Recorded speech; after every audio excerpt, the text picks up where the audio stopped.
ಇದು ನೋಡಿದರೆ ಯಾಕೋ ಅಚ್ಚರಿ ಬೆಳವಣಿಗೆ. ಫಲಿತಾಂಶ ಇರದೆ ಇವ್ರ ಮೇಲೆ ಕೂಡೆ ಕೂರಿಸುವಂತ ಒಂದು ಪ್ರಯತ್ನ. ಉಪಚುನಾವಣೆಯ ಫಲಿತಾಂಶ ಇಲ್ಲದೆ ಸಚಿವ ಜಮೀರ್ ಅಹಮದ್ ಅವರ ಮೇಲೆ ಗೂಬೆ ಕುಡಿಸುವುದು ಸರಿಯಲ್ಲ. ಮೆಹಬೂಬ್ ಸರಕಾವಸ್ ಅವರ ಈ ಹೇಳಿಕೆಯು ರಾಜಕೀಯ ವಿಶ್ಲೇಷಣೆಯ ದೃಷ್ಟಿಯಿಂದ ಗಮನಾರ್ಹವಾಗಿದೆ. ಉಪಚುನಾವಣೆಯ ಅಂತಿಮ ಫಲಿತಾಂಶ ಹೊರಬೀಳುವ ಮೊದಲೇ ಯಾವುದೇ ವ್ಯಕ್ತಿಯ ಮೇಲೆ ಸೋಲಿನ ಜವಾಬ್ದಾರಿ ಹೊರಿಸುವುದು ಅಥವಾ ಟೀಕಿಸುವುದು ತರಾತುರಿಯ ನಿರ್ಧಾರವಾಗುತ್ತದೆ ಎಂಬುದು ಅವರ ವಾದದ ಸಾರಾಂಶವಾಗಿದೆ. ಮತ ಎಣಿಕೆ ಪೂರ್ಣಗೊಳ್ಳುವವರೆಗೆ ಮತ್ತು ಮತದಾರರ ತೀರ್ಪು ಅಧಿಕೃತವಾಗಿ ಹೊರಬೀಳುವವರೆಗೆ ಯಾವುದೇ ನಾಯಕನನ್ನು ದೂಷಿಸುವುದು ಸರಿಯಲ್ಲ ಎಂಬುದು ನ್ಯಾಯಸಮ್ಮತವಾದ ನಿಲುವಾಗಿದೆ.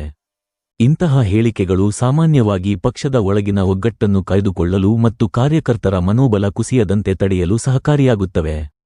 ಸಚಿವ ಜಮೀರ್ ಅಹಮದ್ ಅವರ ಮೇಲೆ ಕೇಳಿಬರುತ್ತಿರುವ ಆರೋಪಗಳಿಗೆ ಅಂಕಿಅಂಶಗಳ ಆಧಾರವಿಲ್ಲದಿದ್ದರೆ ಅದು ಕೇವಲ ರಾಜಕೀಯ ಪ್ರೇರಿತ ಟೀಕೆಯಾಗಿ ಉಳಿಯುತ್ತದೆ ಎಂದು ಸರಕಾವಸ್ ಪ್ರತಿಪಾದಿಸುತ್ತಿದ್ದಾರೆ. ಒಟ್ಟಾರೆಯಾಗಿ ಫಲಿತಾಂಶದ ನಂತರವಷ್ಟೇ ಸೋಲು ಗೆಲುವಿನ ಪರಾಮರ್ಶೆ ನಡೆಯಬೇಕು ಎಂದು ಅವರು ತಿಳಿಸಿದರು. ಇತ್ತೀಚೆಗೆ ರಾಜ್ಯದಲ್ಲಿ ಮುಸ್ಲಿಂ ನಾಯಕರ ಗುದ್ದಾಟ ಇದು ಯಾಕೋ ಒಳ್ಳೆಯ ಬೆಳವಣಿಗೆ ಅಲ್ಲ. ಏಕೆಂದ್ರೆ ನಮ್ಮ ರಿಜ್ವಾನ್ ಅರ್ಷದ್ ಸಾಹೇಬರು, ಸಲೀಂ ಅಹಮದ್ ಸಾಹೇಬರು ಯಾವುದೇ ರೀತಿಯ ಚುನಾವಣೆ ಫಲಿತಾಂಶ ಬರದೇ ಇದ್ದಾಗ ಬಂದೈತಪ್ಪ, ಕಾಂಗ್ರೆಸ್ ಬಿದ್ದೈತಪ್ಪ ಅಂದ್ರೆ ಆ ಮಾತು ಬೇರೆ. ಇದು ಏನೋ ಒಂದು ನಮ್ಮ ರಾಜ್ಯದ ಹಾಗೂ ದೇಶದ ನಮ್ಮ ಹೆಮ್ಮೆಯ ನಾಯಕರಾದಂಥ ಜಮೀರ್ ಅಹಮದ್ ಅವರ ವಿರುದ್ಧ ಒಂದು ಷಡ್ಯಂತ್ರ ನಡೆಯುತ್ತೆ. ಯಾಕಂದ್ರೆ ಈ ವಿಷಯವನ್ನು ನಾವು ಗಂಭೀರವಾಗಿ ಚರ್ಚಿಸುವಂಥ ಇರಬೇಕಿದೆ. ಬರೀ ಕೇವಲ ಮುಸ್ಲಿಂ ಸಮುದಾಯ ಮಾತ್ರ ಕಾಂಗ್ರೆಸ್ ಪಕ್ಷವನ್ನು ನಾವು ಗುತ್ತಿಗೆ ಪಡೆದಿಲ್ಲ. ಇದು ನೋಡಿದರೆ ಯಾಕೋ ಅಚ್ಚರಿ ಬೆಳವಣಿಗೆ. ಫಲಿತಾಂಶ ಇರದೆ ಇವ್ರ ಮೇಲೆ ಗೂಬೆ ಕೂರಿಸುವಂಥ ಒಂದು ಪ್ರಯತ್ನ. ಯಾಕಂದ್ರೆ ಜಮೀರ್ ಅಹಮದ್ ಸಾಹೇಬರಾಗಲಿ, ನಮ್ಮ ಇವರು ನಶೀರ್ ಅಹಮದ್ ಸಾಹೇಬರಾಗಲಿ, ಅಬ್ದುಲ್ ಜಬ್ಬಾರ್ ಸಾಹೇಬರಾಗಲಿ, ಇವ್ರ ಮೇಲೆ ಉದ್ದೇಶಪೂರ್ವಕವಾಗಿ ಚುನಾವಣೆ ಫಲಿತಾಂಶ ಮುಂದ್ಗಡೆನೆ ಈ ಒಂದು ರಾಜ್ಯದಲ್ಲಿ ಬಾಗಲಕೋಟೆ ಮತ್ತು ದಾವಣಗೆರೆ ಉಪಚುನಾವಣೆಗಳು ನಡೆದವು. ಬಾಗಲಕೋಟೆ ಮತ್ತು ದಾವಣಗೆರೆಯಲ್ಲಿ ಅಲ್ಪಸಂಖ್ಯಾತರಿಗೆ ಕೊಡಬೇಕನ್ನುವಂಥ ಒಂದು ಮನವಿಯನ್ನು ನಮ್ಮ ಸಮುದಾಯದ ವತಿಯಿಂದ ಸಮುದಾಯದ ನಾಯಕರನ್ನೇ ಕೇಳಬೇಕಲ್ಲ. ಈಗ ಜಬ್ಬಾರ್ ಸಾಹೇಬರು ನಮ್ಮ ಮಹಾನ್ ನಾಯಕರಾದಂಥ ಡಿಜೆಡ್ ಜಮೀರ್ ಅಹಮದ್ ಸಾಹೇಬರಿಗೆ ಕೇಳಿದರು, ಇಲ್ಲ ನನಗೂ ಬೇಡ, ಬೇರೆದವ್ರಿಗೆ ಕೊಡ್ರಿ, ದಲಿತರಿಗೆ ಕೊಡ್ರಿ, ಹಿಂದುಳಿದವ್ರಿಗೆ ಕೊಡ್ರಿ, ಅಲ್ಪಸಂಖ್ಯಾತರಿಗೆ ಕೊಡ್ರಿ, ಈ ಒಂದು ಮನವಿಯನ್ನು ಹೇಳಿದಾಗ ಇದೇ ಮಾರ್ಚ್ 20ರಂದು ಅಲ್ಲಿ ಸಭೆ ಸೇರಿದಾಗ ಇವರೆಲ್ಲರೂ ಒಕ್ಕೂರಲಿಂದ ಹೇಳಿದರು ಕೊಡ್ರಿ ಬೇರೆ ಜಾತಿಯವರಿಗೆ ಅಂತ ಹೇಳಿ. ಆದ್ರೆ ಇದರಲ್ಲಿ ಏನಿತ್ತು ಅಂದ್ರೆ ಸಂಶಯ ಬರಾಕತ್ತೈತಿ ನಮ್ಗೆ. ಸುಮಾರು ಈ ರಾಜ್ಯದ ಉಸ್ತುವಾರಿಯನ್ನು ವಹಿಸ್ಕೊಂಡಂಥ ಸುರ್ಜೇವಾಲಾ ಅವರು ಪಿತೂರಿಯಿಂದ ಕೋಟ್ಯಾಂಗಟ್ಟಲೆ ಹಣ ವ್ಯವಹಾರ ಮಾಡಿ ಅವ್ರಿಗೆ ಟಿಕೆಟ್ ಕೊಟ್ಟಿದ್ದಾರೆ. ಇದು ಜನರು ಮಾತಾಡುವಂಥ ಅಪಾದನೆ. ಹಾಗೂ ಮತ್ತೆ ನಮ್ಗೆ ಏನು ಸಂಶಯ ಬರುತ್ತಪ್ಪ ಅಂದ್ರೆ, ಇನ್ನು 2 ಜಿಲ್ಲೆಯ ಫಲಿತಾಂಶನೇ ಬರದೆ ನಮ್ಮ ನಾಯಕರನ್ನು ಬಯಸ್ಕೊಂಡು ಈಗ ರಿಜ್ವಾನ್ ಅರ್ಷದ್ ಸಾಹೇಬರು ಮತ್ತು ಸಲೀಂ ಅಹಮದ್ ಸಾಹೇಬರು ಬಾಯಿಯಿಂದ ಜಮೀರ್ ಅಹಮದ್ ಅವ್ರ ಬಗ್ಗೆ, ಅಬ್ದುಲ್ ಜಬ್ಬಾರ್ ಬಗ್ಗೆ, ನಾಸೀರ್ ಅಹಮದ್ ಅವ್ರ ಬಗ್ಗೆ ಇವರು ಅಪಾದನೆ ಮಾಡ್ತಾ ಇದ್ದಾರೆ. ಇವರು ಪಕ್ಷ ವಿರೋಧಿ ಚಟುವಟಿಕೆ ಮಾಡಿದ್ದಾರೆ ಅಂತೇಳಿ. ಸ್ವಾಮಿ, ನಿಮ್ಗೆ ಗೊತ್ತಿರಲಿ, ಈ ರಾಜ್ಯದಲ್ಲಿ ಏಕೈಕ ನಾಯಕ ಹಾಗೂ ಪ್ರಶ್ನಾತೀತ ನಾಯಕ ಅಂದ್ರೆ ನಮ್ಮ ಜಮೀರ್ ಅಹಮದ್ ಸಾಹೇಬರು. ಇವರು ಯಾಕೆ ಇವ್ರ ಬಗ್ಗೆ ಅಸೂಯೆ ಪಡ್ತಾರಪ್ಪ ಅಂದ್ರೆ, ಜಮೀರ್ ಅಹಮದ್ ಸಾಹೇಬರು ಈ ದೇಶದಲ್ಲಿ ಕೇರಳ, ಆಂಧ್ರ, ತಮಿಳುನಾಡು ಅವಶ್ಯಕತೆ ಇದ್ದಲ್ಲಿ ಇವ್ರನ್ನ ಬಳಸ್ಕೊಂಡ್ರ ಕಾಂಗ್ರೆಸ್ನವರು. ಅವ್ರಿಗೆ ಕರೆಸ್ಕೊಂಡು ಮತಪ್ಪ ಯಾಚನೆ ಮಾಡಿದಾಗ ಇವ್ರು ದಾವಣಗೆರೆ ಕಾಲ ಇಟ್ರಂದ್ರೆ ಸುಮಾರು ಲಕ್ಷಾನುಗಟ್ಟಲೆ ಜನ ಇವರು ಬೆಂಬಲಿಗರು ಬಂದಿದ್ರು. ಅದನ್ನು ನೋಡದೆ, ಅದನ್ನು ಸಹಿಸದೆ, ಅದು ಏನೋ ಹೇಳ್ತಾರೆ ನನ್ನ ಗಾದಿ ಮಾತು, ಕೈಲಾಗದವರು ಕೊನೆಗೆ ಅಪಪ್ರಚಾರ, ಇದೇ ಒಂದು ಹಾದಿ. ಏನೈತಿ, ನಸೀರ್ ಅಹಮದ್ ಸಾಹೇಬರು ಈ ರಾಜ್ಯದ ಮುಖ್ಯಮಂತ್ರಿಗಳ ಸಲಹೆಗಾರಾಗಿ ಇವರು ಕಾರ್ಯದರ್ಶಿಯಾಗಿ ಕೆಲಸ ಮಾಡ್ಯಾರ. ಇವ್ರ ಬಗ್ಗೆ ಒಂದು ಕಪ್ಪು ಚುಕ್ಕೆನೂ ಇಲ್ಲ. ಅವರು 4-5 ದಿನ ಬಾಗಲಕೋಟೆಯಲ್ಲಿ ಹಗಲಿರಳು, ರಾತ್ರಿ ಅಂದ್ರೆ ರಾತ್ರಿ, ಬೆಳಿಗ್ಗೆ ಅಂದ್ರೆ ಬೆಳಿಗ್ಗೆ ಎಲ್ಲ ಜಮಾತ್ಗಳ ಒಗ್ಗೂಡಿಸಿಕೆ, ಎಲ್ಲ ಊರಲ್ಲಿ ಗುಂಪುಗಳಿದ್ದು, ಆ ಗುಂಪುಗಳನ್ನು ಒಂದು ಮಾಡುವಲ್ಲಿ ಯಶಸ್ವಿ ಆದರು ನಸೀರ್ ಅಹಮದ್ ಸಾಹೇಬರು. ಜಿಲ್ಲೆಯ ನಮ್ಮ ನಾಯಕರಾದಂಥ ಸೌದಾಗರಾಗಲಿ, ಹಾಗೂ ನಮ್ಮ ತರಬ್ದರಾಗಲಿ, ರಸೂಲ್ ಭಂಡಾರಿ ಅವರಾಗಲಿ, ಹಾಗೂ ನಮ್ಮ ಅಯ್ಯೂಬ್ ಪುಣೇಕರ್ ಆಗಲಿ, ಅವರು ರಸೂಲ್ ಪೆಂಡಾರಿ, ಅಕ್ಬರ್ ಮುಲ್ಲಾ, ಇವರೆಲ್ಲರನ್ನು ತೆಗೆದುಕೊಂಡು ಸಮಾಜವನ್ನು ಒಕ್ಕೂಟು ಮಾಡಿ ಹಗಲಿರುಳು ಕಾಂಗ್ರೆಸ್ ಒಂದು ಬೆಳವಣಿಗೆಗೆ ಕಾಂಗ್ರೆಸ್ ಚುನಾಯಿತರಾಗಲು ಇವರು ಕಾರಣೀಭೂತರಾಗಿದ್ದಾರೆ. ನಸೀರ್ ಅಹಮದ್ ಸಾಹೇಬ್ ಅವ್ರ ಬಗ್ಗೆ ಇಲ್ಲ ಅಲ್ಲದ ಸಲಹೆ ಮಾಡಿ ಅವ್ರು ರಾಜೀನಾಮೆ ಕೊಡಕ್ಕೆ ಹೇಳಿದರು. ನಮ್ಮವರಿಂದಲೇ ಪಿತೂರಿ. ಇದು ಹೊಸದಾಗಿಲ್ಲ. ಇದು ಈ ವಿದ್ಯಮಾನಗಳನ್ನು ಎಲ್ಲರೂ ಸೂಕ್ಷ್ಮತೆಯಿಂದ ನೋಡ್ಲಕತ್ತಿದ್ದಾರೆ. ನಮ್ಮ ಧರ್ಮಗಳು, ಉಲ್ಮಾಗಳು ಇವರು ಯಾವ ರೀತಿ ಅಪಪ್ರಚಾರಕ್ಕೆ ಇಬ್ಬರು ಮಾರಾಕತ್ತಾರಪ್ಪ ಅಂತಂದ್ರೆ ಅದು ಯಾರೂ ನುಂಗಲಾರದ ತುಪ್ಪ. ಯಾಕಂದ್ರೆ ಇವ್ರಿಗೆ ಏನಾಗಿದೆಪ್ಪ ಅಂದ್ರೆ ಇವ್ರಿಗೆ ಬೇಕಾಗಿದೆ.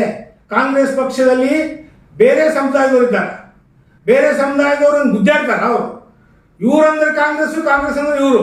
ಇವತ್ತು ಯಾರೋ ಹೇಳ್ತಾ ಇದ್ರು ಅವರು ಕಾಂಗ್ರೆಸ್ ಪಕ್ಷ ಅವ್ರ ರಕ್ತದ ಕಣಕಣದಲ್ಲಿದೆ. ಅದು ಒಪ್ತೀನಿ ನಾನು. ಸಲೀಂ ಅಹ್ಮದರ ಬಗ್ಗೆ, ರಿಜ್ವಾನ್ ಅರ್ಷದ್ ಬಗ್ಗೆ ಅವ್ರ ಪಕ್ಷಕ್ಕೆ ದುಡಿದಿದ್ದಾರೆ, ಮಾಡಿದ ಅವ್ರ ಬಗ್ಗೆಯೂ ನಮ್ಗೆ ಗೌರವ ಇದೆ. ಅವರು ಅದು ಪ್ರಚಾರ ಪಡಿಸಕ್ಕೆ ಅವ್ರು DNA ಚೆಕ್ ಮಾಡಲಿ, ನಮ್ಗೇನು ಮಾಡೋಕ್ಕಾಗೈತಿ? ಕಾಂಗ್ರೆಸ್ಗೆ ನಾವು ಅನಿವಾರ್ಯ ಅಲ್ಲ. ಕಾಂಗ್ರೆಸ್ ನಮಗೆ ಅನಿವಾರ್ಯತೆಯನ್ನು ತಗೊಂಡು ನಮಗೆ ಕೆಲಸ ಮಾಡ್ತಾ ಇದೆ. ಕಳೆದ 2023 ಚುನಾವಣೆಯಲ್ಲಿ ನೀವೆಲ್ಲ ನಮ್ಮ ಧರ್ಮಗುರುಗಳನ್ನು ಬಯಸ್ಕೊಂಡ್ರಿ. ಎಲ್ಲರೂ ಹಗಲಿಗಳು. ಇನ್ನು ನಮ್ಮ ಸಮುದಾಯದಲ್ಲಿ ಮಸಲಕ್ಗಳಂತ ಬರ್ತಾವೆ, ಪಂಗಡಗಳಂತೆ. ಎಲ್ಲ ಪಂಗಡಗಳು ಒಂದಾಗಿ ಇತ್ತೀಚೆಗೆ ಬಾಗಲಕೋಟೆ ಯಾಸೀನ್ ಮಸೀದಿಯಲ್ಲಿ ತಬ್ಲೀಗ್ ಜಮಾತದ ಒಂದು ನಮ್ಮ ಅಬೂಬಕರ್ ಅಂತ ಗುರುಗಳು ಈ ರೀತಿ ಒಕ್ಕೂಟ ಮಾಡಿ, ಈ ರೀತಿ ಭಾಷಣ ಮಾಡಿ ಅವ್ರು ಹೇಳುವಾಗ ನಮ್ಮ ನಾಯಕರಂತ ಜಮೀರ್ ಅಹಮದ್ ಅವರು ಮಾತಾಡೋ ಹೊತ್ತಿನಾಗ ಕಣ್ಣಾಗ ನೀರು ಬಂದು ಮೈಕ್ ಬಿಟ್ರು. ನಮ್ಮ ಸಮುದಾಯ ಯಾವುದೇ ಆಶೆಗಳನ್ನು ಬಯಸದೆ ಪಕ್ಷಕ್ಕಾಗಿ ನಿಷ್ಠಾವಂತರಾಗಿ ಕೆಲಸ ಮಾಡಿದೆ. ಅಬ್ದುಲ್ ಜಬ್ಬಾರ್ ಅವರು ಕನಿಷ್ಠ 30 ರಿಂದ 35 ವರ್ಷ ಪಕ್ಷಕ್ಕೆ ಮೀಸಲಿಟ್ಟು ಎಲ್ಲದಕ್ಕೂ ಒಂದು ಅಪಪ್ರಚಾರ. ಹೌದು ಸ್ವಾಮಿ, ಯಾರೋ ಅಂಥವ್ರು ಕರೀಲಿಕ್ಕೆ ಅವ್ರ ಮನೆಗೆ ಹೋಗಲ್ಲ. ಚುನಾವಣೆ ಇದ್ದಿದ್ದು ಮಲ್ಲಿಕಾರ್ಜುನ ಅವ್ರ ಮನೆಯಾಗ. ಮಲ್ಲಿಕಾರ್ಜುನ ಸೌಜನ್ಯಕ್ಕಾಗಿ ಕರಿಬೇಕಲ್ಲ. ಅದೇ ಜಮೀರ್ ಅಹಮದ್ ಬರ್ತಾರೆ, ನಾವು ಬರೋದು ಹೋದ್ರೆ ಭಾಳ ಚೆನ್ನಾಗಿ ಅಂತ 2 ಸಲ ಅವ್ರಿಗೆ ಅಪಮಾನ ಮಾಡಿದ್ರು. ಇವೆಲ್ಲ ಅಪಮಾನ ಸೇರಿಸ್ಕೊಂಡು ಸಮುದಾಯ ಒಂದು ರೀತಿಯಿಂದ ಸಮುದಾಯದ ವ್ಯವಸ್ಥೆಯನ್ನು ತುಳಿಯುವಂಥ, ನಾಯಕರನ್ನು ಮುಗಿಸುವಂಥ ಒಂದು ಪಿತೂರು ನಡೆಯುತ್ತೆ. ಅದೇ ಮಲ್ಲಿಕಾರ್ಜುನ ಅವರು ಮುಸಲ್ಮಾನರು ಅಂದ್ರೆ ಇದೇ ನಮ್ಮ CT ರವಿ ಅವರು ಬೆಂಕಿ ಉಗುಳ್ತಾರೆ. ಚುನಾವಣೆ ವೇಳೆಯಲ್ಲಿ ಅವ್ರು ಮನೆಗೆ ಕರೆಸೋ ಔತಣ ಕೂಟ ಕೊಡ್ತಾರೆ. ಅದು ಪಕ್ಷ ವಿರೋಧಿ ಚಟುವಟಿಕೆ ಅಲ್ವಾ? ಅದೇ ಅವ್ರ ತಂದೆಯವರು ಲಿಂಗಾಯತ್ ಮಹಾಸಭಾದಲ್ಲಿ ಪಕ್ಷ ನೋಡಬೇಡ್ರಿ, ರಾಘವೇಂದ್ರ ಯಡಿಯೂರಪ್ಪರಿಗೆ ಮತ ಹಾಕ್ರಿ ಅಂತ ಹೇಳಿದರು. ಇದು ಪಕ್ಷ ವಿರೋಧಿ ಅಲ್ವಾ? ಮುಸಲ್ಮಾನರಷ್ಟೇ ನಿಮ್ಮ ಪಕ್ಷ ವಿರೋಧಿ ಕಾಣ್ತಾರ? ಇದು ಯಾವ ನ್ಯಾಯ? ಹಲವಾರು ರೀತಿಯ ಸನ್ನಿವೇಶಗಳನ್ನು ಮಾಡ್ಕೊತ ಬಂದಿದ್ದೀವಿ. ಇದು ಒಳ್ಳೆಯ ಒಂದು ಸೂಚನೆ ಅಲ್ಲ. ಹಾಗೂ ಈ ದೇಶದ AICC ಅಧ್ಯಕ್ಷರಾದಂಥ ಮಲ್ಲಿಕಾರ್ಜುನ್ ಅಪ್ಪಾಜಿಯವರಿಗೆ ನಾವು ವಿನಂತಿ ಮಾಡ್ಕೊತೀವಿ. ಏನಪ್ಪ ಅಂದ್ರೆ ಮುಸ್ಲಿಂ ಸಮುದಾಯ ಕಾಂಗ್ರೆಸ್ ಅನ್ನ ಯಾವತ್ತಿಗೂ ಬಿಟ್ಟಿಲ್ಲ. ಇದು ಸ್ಕ್ಯಾನಿಂಗ್ ರಿಪೋರ್ಟ್ ಇದೆ, ಎಲ್ಲೂ ಪಕ್ಷ ವಿರೋಧಿ ಆಗಿಲ್ಲ. ತಾವು ಇಡೀ ದೇಶ ನೋಡುತ್ತಾ ಈ ಒಂದು ಸಣ್ಣ ಬೆಂಕಿ ಜ್ವಾಲೆಯಾಗಿ ಇದು ಬೆಂಕಿ ಆಗಬಾರ್ದು, ದೊಡ್ಡ ಬೆಂಕಿ ಆಗಬಾರ್ದು, ಮುಂಬರುವಂಥ ಪರಿಸ್ಥಿತಿಯನ್ನು ನೀವು ಇದು ಮಾಡಬೇಕಾಗಿದೆ. ಜಮೀರ್ ಅಹಮದ್ ಅವರ ಬಗ್ಗೆ ಏನಾದರೂ ಕ್ರಮ ತೆಗೆದುಕೊಂಡ್ರೆ ಇಡೀ ಸಮುದಾಯ ಒಕ್ಕೂಟದಿಂದ ತೀರ್ಮಾನ ತಗುವಂಥ ಕಾಲಗಳು ಬಹಳ ಉಳಿದಿಲ್ಲ. ಅದು ತಾವು ವಿಚಾರ ಮಾಡಿ ಮುಂದಿನ ಒಂದು ಹೆಜ್ಜೆ ಇಡಬೇಕು. ಈಗಾಗಲೇ ರಾಜೀನಾಮೆ ಕೊಟ್ಟಂತ ಜಬ್ಬಾರ್ ಸಾಹೇಬ್ ಅವರಿಗೆ ಹಾಗೂ ನಸೀರ್ ಅಹಮದ್ ಸಾಹೇಬರಿಗೆ ತಡೆ ಮಾಡಬೇಕು. ಇದು ಪಕ್ಷ ನಾವು ಸುರ್ಜಿವಾಲ್ ನೋಡಿ ಮತ್ತು ಯಾರೋ ದತ್ತ ನೋಡಿ ಓಟ್ ಹಾಕಿಲ್ಲ. 2023ರಲ್ಲಿ ಈ ನಮ್ಮ ಪಕ್ಷದ ನಾಯಕರು ಹಾಗೂ ನಮ್ಮ AICC ಅಧ್ಯಕ್ಷರಾದ ಮಲ್ಲಿಕಾರ್ಜುನ್ ಖರ್ಗೆ ಸಾಹೇಬರು, ರಾಹುಲ್ ಗಾಂಧಿ ಸಾಹೇಬರು, ಸೋನಿಯಾ ಗಾಂಧಿ ಸಾಹೇಬರು, ಅದರಲ್ಲಿ ಪ್ರಮುಖವಾಗಿ ಪ್ರಶ್ನಾತೀತವಾಗಿರುವಂಥ ಜಮೀರ್ ಅಹಮದ್ ಸಾಹೇಬ್ರ ಒಂದು ಬರೇ ವಿಡಿಯೋ ಕಾನ್ಫರೆನ್ಸ್ನಿಂದ ಕೆಲವೊಂದು ಸೀಟ್ಗಳನ್ನು ಆರಿಸಿ ಬಂದಿದ್ದಾವೆ. ನಿಮಗೆ ಏನಿದೆ ಸ್ವಾಮಿ? ನೀವು ಮಾಡ್ರಿ, ಬೇಡ ಅನ್ನೋದಿಲ್ಲ. ನೀವು ಫಸ್ಟ್ ಮಿನಿಸ್ಟರ್ ಸಂತೋಷ್ ಪಡೋ, ನಾನು ಸರ್ಕಾವಸ್ ನಿಮ್ಮ ಜೊತೆ ಬಾಲ್ಯದಿಂದ ನಾ ಬಂದವ, NS ಯೂತ್ ಕಾಂಗ್ರೆಸ್ನಿಂದ ಸಲೀಂ ಅಹಮದ್ ಸಾಹೇಬ್ರೆ, ನಿಮ್ಮ ಬಗ್ಗೆ ನಮಗೆ ಇದಿಲ್ಲ. ಆದರೆ ಬೇರೆಯವ್ರ ಮಾತು ಕೇಳಿ ಈ ರೀತಿ ಒಂದು ವ್ಯವಸ್ಥೆ ಸರಿಯಲ್ಲ. ಆಮೇಲೆ ನೀವು ಹೇಳ್ತೀರಿ ಸಮುದಾಯಕ್ಕೆ ಏನಾದರೂ ಸಮಸ್ಯೆ ಬಂದಾಗ ನೀವು ಎಲ್ಲಿದ್ದೀರಿ?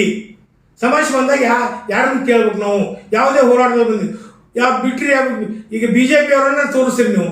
BJP SDP ಡಾಲಾಯ್ತು, BJP ಆತ. ಈಗ BJP ನೀವು ಇರೋದಲ್ಲ, SDP ನಿಮ್ಮ ಪಕ್ಷ ಇವ್ರದ್ದಾಗಿದೆ. SDP ಅವರು ಯಾರು ಬೇರೆದವರಲ್ಲ. SDP ಅವರು ತಮ್ಮ ಹಕ್ಕನ್ನು, ತಮ್ಮವನ್ನ ವಾದವನ್ನು, ತಮ್ಮ ಸೇವೆಯನ್ನು ಕರ್ನಾಟಕ ಮಾಡಿದ್ದಾರೆ. ಕೊಡ್ಲಿಪೇಟೆ, ಅಫ್ಸರ್ ಕೊಡ್ಲಿಪೇಟೆ ಈ ಸಮುದಾಯದ ಕೂಸು.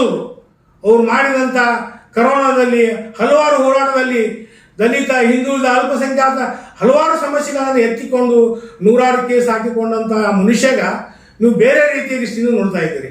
ನೀವು ಬೇರೆ ಸಮುದಾಯದವ್ರು ನಿಂತಿದ್ದಾರಲ್ಲ, ಅದಕ್ಕೇನಿಲ್ಲ, ಬೇರೆ ಸಮುದಾಯದವ್ರು ಹೇಳಬೇಕು ಇವರು ಪಕ್ಷ ವಿರೋಧಿ ಮಾಡಿದಾರಂತೆ, ನೀವೇ ಪಕ್ಷ ವಿರೋಧಿ ಮಾಡ್ಯಾರಂತೆ. ಇದು ಒಂದು ಷಡ್ಯಂತ್ರ. ನಮ್ಮ ನೆಚ್ಚಿನ ನಾಯಕರಂತ BZ ಜಮೀರ್ ಅಹ್ಮದ್ ಸಾಹೇಬರು ಈ ರಾಜ್ಯದ ಉಪಮುಖ್ಯಮಂತ್ರಿ ಆಗ್ತಾರಂತೆ. ನೀವು ಅದನ್ನ ಸಹಿಸಲಾರದೆ, ನುಂಗಲಾರದೆ ಈ ಅಪಪ್ರಚಾರಕ್ಕೆ ದಾರಿ ಮಾಡಿಕೊಟ್ಟಿರಿ. ಮುಂಬರುವಂತ ಚುನಾವಣೆಗಳನ್ನ, ಅದೇ ಗ್ರೇಟರ್ ಬೆಂಗಳೂರು ಚುನಾವಣೆಯಲ್ಲಿ 15ರಿಂದ 16 ಲಕ್ಷ ಮುಸಲ್ಮಾನರಿದ್ದಾರೆ. ನಿಮ್ಮ ಕೊಡುಗೆ ಏನಿದೆ ನೋಡೋಣ. ಸಮುದಾಯದ ನಾಯಕರು, ಉಲಮಾಗಳು ಕಾದು ನೋಡಾಕಿದ್ದಾರೆ.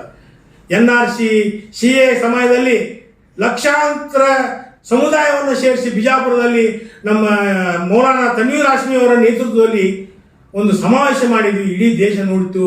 ಅವಾಗ ಎಲ್ಲಿದ್ರಿ ಸ್ವಾಮಿ ನೀವು? ಸಮುದಾಯಕ್ಕೆ ಏನಾದರೂ ಆತಂಕ, ಭಯ ಹುಟ್ಟಿದಾಗ ನೀವು ಎಲ್ಲಿರ್ತೀರಿ ಅದು ಹೇಳಬೇಕು. ಅದೆಲ್ಲ ಬಿಟ್ಟು ಯಾವುದೇ ಅದೇ ಇಸ್ಲಾಮಿಸ್ಟ್ ಒಳಗೆ ಬರುತ್ತೆ. ಟಿಪ್ಪು ಸುಲ್ತಾನ್ ಅವರನ್ನು ನಮ್ಮವರೇ ನಾಶ ಮಾಡಿದರು, ಮುಕ್ತಾಯ ಮಾಡಿದ್ರು, ಮೀರ್ ಸಾದಿಕ್ ಅಂತೇಳಿ. ಇನ್ನೊಬ್ಬರು ಮೀರ್ ಜಾಫರ್ ಅಂತಿದ್ದಾರೆ. ಅದು 1750ರಲ್ಲಿ ಬಂಗಾಳ ಕೊಲ್ಲಿಯಲ್ಲಿ ಒಬ್ಬ ದೌಲತ್ ಅನ್ನುವಂಥ ರಾಜನನ್ನ ಮುಗಿಸ್ಬಿಟ್ರು, ಮೀರ್ ಜಾಫರ್ ಅಂತೇಳಿ. ಇವು ಎರಡು ಸಂತತಿಗಳಲ್ಲ, ಮೀರ್ ಸಾದಿಕ್ಕು ಮೀರ್ ಜಾಫರ್ ಅಂತ. ಆ ಸಂತತಿಗೆ ಅವರು ಕಾಲ್ಮರಿ ಬಿಡ್ತಾರ ಆ ಗೋರಿ ಹತ್ರ. ಇದು ಬಹಳ ದಿನದಲ್ಲ, ಈಗಿನ ಕಾಲದ ಕಾಲಿತ್ತು. ಈಗ ಯುವಕರು ಬಹಳ ಚೆನ್ನಾಗಿದ್ದಾರೆ. ಬರೇ ಕೇವಲ ನೀವು SDPI BJP ತೋರಿಸ್ಕೊಂತ ಭಯವನ್ನು ನೀವು ಮುಸ್ಲಿಂ ಸಮುದಾಯನ ಒತ್ತಿ ಹಾಕಿದಂಗೆ ನೀವು ಮಾತಾಡಬೇಕಿದ್ದೀರಿ. ಇದು ಕೊನೆಯ ನಮ್ಮ ಒಂದು ಪತ್ರಿಕಾಗೋಷ್ಠಿ. ಇದು ಇದೇ ರೀತಿ ಮುಂದುವರೆದ್ರೆ ಕಾಂಗ್ರೆಸ್ಗೆ ಹೇಳಾಕ ಹೆಸರು ಇರುವುದಿಲ್ಲ ರಾಜ್ಯದಲ್ಲಿ. ಇದು ತಾವು ಗಮನದಲ್ಲಿ ಇಟ್ಕೊಂಡು ಮುಂದುವರಿಬೇಕು. ಹಾಗೂ ಕೂಡಲೇ ಈ ಒಂದು ರೋಗ ಇನ್ನೂ ಹಬ್ಬಿಲ್ಲ. ಈ ರೋಗಕ್ಕೆ ಖರ್ಗೆಜಿಯವರು ಮತ್ತು ರಾಹುಲ್ ಗಾಂಧಿ ಅವರು ನೇತೃತ್ವ ವಹಿಸಿ, ನಾವು ನಮ್ಗೆ ಸುರ್ಜೇವಾಲಾ ಅಲ್ಲ, ಸುರ್ಜೇವಾಲಾ ಯಾರು ಅಲ್ಲ, ಸುರ್ಜೇವಾಲಾ ಏನ್ರಿ ನಮ್ಮ ಸಮುದಾಯ ಹೋಗಿ ಹಾಕುತ್ತಾ ನಾವು ಇದು ಮಾಡ್ತೀವಿ. ಟೈಮ್ ಅಂತಂದ್ರೆ ಕಾಂಗ್ರೆಸ್ ಹತ್ಕೊಂಡವ್ರು ನಾವ, ಮತ್ತೆ ಯಾರು ಅಲ್ಲ. ಅದು ವಿಚಾರ ಮಾಡಬೇಕು. ಸುರ್ಜೇವಾಲಾ ಯಾಕೆ ಬರ್ತಾರೆ ರಾಜ್ಯಕ್ಕೆ? ಬಂದಾಗ ಒಂದು 4-5 ಕೋಟಿ ಹೋಯ್ತಾರೆ ಅಂತ ಒಂದು ಎಲ್ಲ ಇಡೀ ಜನ ಓಪನ್ ಆಗಿ ಹೇಳ್ತಾರೆ. ಇವರಿಂದ ಸಮುದಾಯ ಇದೆಯಾ? ಸಮುದಾಯ ಇರೋದು BJP ಜಮೀರ್ ಇರೋದ್ರಿಂದ ಅದು ವಿಚಾರ ಮಾಡಿ ನೀವು ಮುಂದಿನ ಕ್ರಮ ತಗೋಬೇಕಂತೇಳಿ ನಾನು ವಿನಂತಿ ಮಾಡ್ಕೊತೇನೆ. ಆಮೇಲೆ ಸಮುದಾಯಕ ಹೋರಾಟದಲ್ಲಿ ಯಾರೊಬ್ಬ ಮುಸಲ್ಮಾನ್ ಶಾಸಕರು ಮಧ್ಯಸ್ಥಿಕೆ ವಹಿಸೋದಿಲ್ಲ. ಏನಪ್ಪ ಅಂದ್ರೆ ಇತ್ತೀಚೆಗೆ ಬೆಳಗಾವಿ ಅಧಿವೇಶನದಲ್ಲಿ ನಮ್ಮ ಹುಣಗುಂದ ಮತಕ್ಷೇತ್ರದ ಶಾಸಕರಾದಂಥ ವಿಜಯಾನಂದ ಕಾಶ್ಯಪ್ನವರು ಈ ಟಿಪ್ಪು ಜಯಂತಿ ಮಾಡೋಣ ಅನ್ನುವಂಥ ಒಂದು ಕೂಗನ್ನು ಎಬ್ಬಿಸಿದರು. ಅದು ದಮ್ಮು ಗಂಡಸ್ತನ ಇದ್ದವರು ಮಾತದು. ಅದಕ್ಕೆ ಯಾವೊಬ್ಬ ಶಾಸಕರು ಸಮ್ಮತಿಪಡಿಸಲಿಲ್ಲ. ನಮ್ಮ ಸಮುದಾಯದ ಒಬ್ಬ ನಾಯಕನ ಬಗ್ಗೆ ಜಯಂತಿ ಸಲ ಆಚರಣೆ ಮಾಡ್ತಾರ, ಆಚರಣೆ ಮಾಡಕ್ಕೆ ಒತ್ತಾಯ ಮಾಡಕತ್ತಾರ ಅಂತೇಳಿ ಒಬ್ಬ ಯಾವ ಶಾಸಕರು, ಮುಸಲ್ಮಾನ್ ಶಾಸಕರು ನೀವು ಊರಿಗೆ ಬೆಂಬಲ ಕೊಡಲಿಲ್ಲ. ಆದ್ರೆ ಅದೇ ಗಂಡಸು ಹರಿಪ್ರಸಾದ್ ಸಾಹೇಬ್ರವರು ಸಮ್ಮತ ಐತೆ ಅಂತ ಹೇಳಿದರು. ನಿಮಗೇನಾಗಿದೆ ಹೇಳಿದ್ರು ಭಯನ? ನೀವೇನು ಇವ್ರಿಗೆ ಹೇಳಿದ್ರೆ ಒಂದು ದೊಡ್ಡ ಭಯ. ಹಿಂದೂ ಸಮಾಜದವರೇ ನಮ್ಮ ಜೊತೆ ಇದ್ದಾರೆ, ಅದನ್ನು ನೀವು ಮರೆತು ಅದೇ ರೀತಿ ಇವತ್ತು ನಮ್ಮ ಶಿಗ್ಗಾಂವದಲ್ಲಿ ಜಮೀರ್ ಅಹ್ಮದ್ ಅವ್ರ ಪಾತ್ರ ಏನಿತ್ತು? ಇವತ್ತಾದರೂ ಆಜಮ್ ಪೀರ್ ಖಾದ್ರಿ ಹೇಳ್ತಾರೆ ನನ್ನ ಬೆಟ್ಟ ಆದರೆ ನಿಮ್ಮ ಸಾಹೇಬರು ನನ್ನ ಧೋಕಾ ಮಾಡಿದರು, ತಗಿಸಿದ್ರು. ತಗಲಿಸಿಲ್ಲ ಆಜಮ್ ಪೀರ್ ಖಾದ್ರಿ ತೆಗಿಲಿಕ್ಕಂದ್ರೆ ಇವತ್ತು ಅವರು ನಾಸಿರ್ ಖಾನ್ ಪಠಾಣ ಆರಿಸ್ಬರೋದು ಗೊತ್ತಾಕಿತ್ತು. ಇದೇ ಸಾಹೇಬರಿಂದ ಜಮೀರ್ ಅಹ್ಮದ್ ಅವರಿಂದ ಇತ್ತು ಕೆಲವೊಂದು ಜನ MLC ಆಗಿ ಅವ್ರಿಗೆ ಇವತ್ತು ಅವ್ರ ವಿರುದ್ಧ ಒಂದು ಭಾವನೆ ತೋರ್ಸಾಕತ್ತಾರೆ. ಇದು ಸರಿಯಲ್ಲ.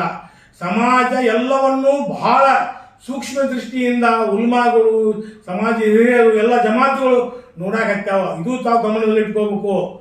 ಕಾಶ್ಯಪ್ನವರು ಆ ಮಾತು ಕೇಳಿದಾಗ ಯಾವೊಬ್ಬ ಶಾಸಕರು ನಮ್ದು ಬೆಂಬಲ ಐತೆ ಅಂತ ಅಲ್ಲಿಲ್ಲ.